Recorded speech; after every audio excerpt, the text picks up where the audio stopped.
Hello everyone, this is A. Pradap, Assistant Professor of English, St. Joseph's College of Arts and Science, Autonomous, Kadalur. Let us see the famous short story, The Dream, written by William Somerset Maugham. He was born on 1874. He was an English writer, novelist, and essayist. He has written many novels and it was appreciated by all over the world. Okay, let us see the short story briefly. The dream, it is the one of the most common yet feared dreams is the experience of falling in dreams or dreams of falling.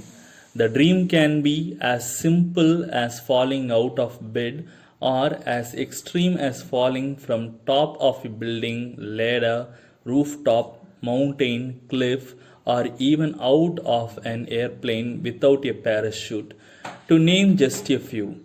Yet, regardless of the height the dreamer is falling from in the dream, the experience is terrifying to the dreamer. As a result, the dreamer generally wakes up hyperventilated, afraid, filled with anxiety, sweating, struggling for each breath he takes, heart pounding in his chest as if it were about to explode. Somerset Maugham narrates one such experience of a dream that he heard from a Russian traveler in transit at Vladivostok, Russia's largest port city. In August 1917, Somerset Maugham had to make a work-related trip from New York to Petrograd. As the Trans-Siberian train started at 9 in the evening, Maugham dined at the station restaurant. He shared a table with a Russian man whose appearance seemed to entertain him. Soon, both got into conversation, and the author felt that the Russian was well learned and that he was on his way back home after a long stint abroad. The Russian then proceeded to narrate about his life, stating that he was a widower. He talked a great deal about his wife, a Swiss national. He had been married for 10 years and lived on perfectly friendly terms, but for the fact that his wife had been extremely possessive of her love towards him. She was small and thin, and she had a bad complexion. She could not bear him to be attracted to anyone but her. Hence, she was jealous not only of the women he knew, but of his friends, his cat, and his books too. On one occasion, she had even given off his coat because he had liked it so well. The Russian said that he was puzzled whether it was passionate love or passionate hate that she had for him. One night, the Russian continued, he was awakened by a piercing scream from his wife. When he asked her the matter, she said that she had a fearful nightmare in which she had dreamt that he was trying to kill her by throwing her over the balusters from the 6th floor to the bottom. After the dream, the wife was visibly very shaken, though the Russian did his best to pacify her. The dream dwelt in her mind. She was made to think that he hated her and would gladly be rid of her. And at some time or the other, it had occurred to her that he was even capable of murdering her. The Russian confessed that even though he had fancied once in a while that his wife might run away with a lover, or that he would die a painless death, never had the idea come to him that he might deliberately rid himself of a burden. Hence, the dream started to have an extraordinary impression on both of them, but the Russian admitted that he couldn't help looking over the balusters and reflect how easy it would be to do what his wife had dreamed. The balusters were dangerously low.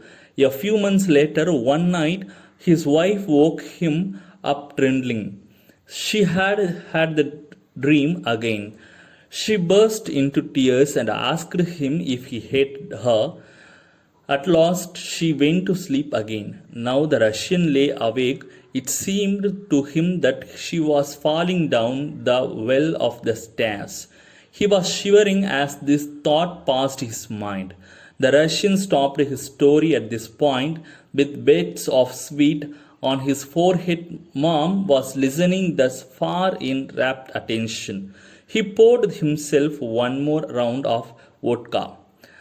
The author could not contain his curiosity and asked him how his wife eventually died. The Russian replied that she was found by one of the lodgers late one night at the bottom of the stairs with her neck broken. When the author asked him where he was at the time of her death, the Russian replied that he was spending the evening with a friend and could manage to come to the scene of crime only an hour later.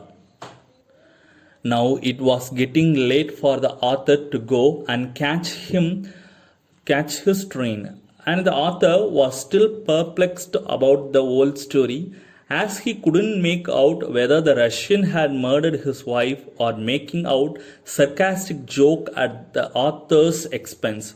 Whatever be the motive of the Russian in narrating his story, an interpretation of short story from a psychoanalytical viewpoint has a lot of symbolism attached to it. According to Sigmund Freud, considered the father of psychoanalysis, all dreams are forms of wish fulfillment, attempts by the unconscious to resolve a conflict of some sort. As much the dreams of falling may signify insecurity in a marriage, relationship, family dynamic, career, workplace, and finances, as in the case with this short story where the wife is possessive about her husband at all times due to a physical inferiority that she thought she possessed, namely a bad complexion.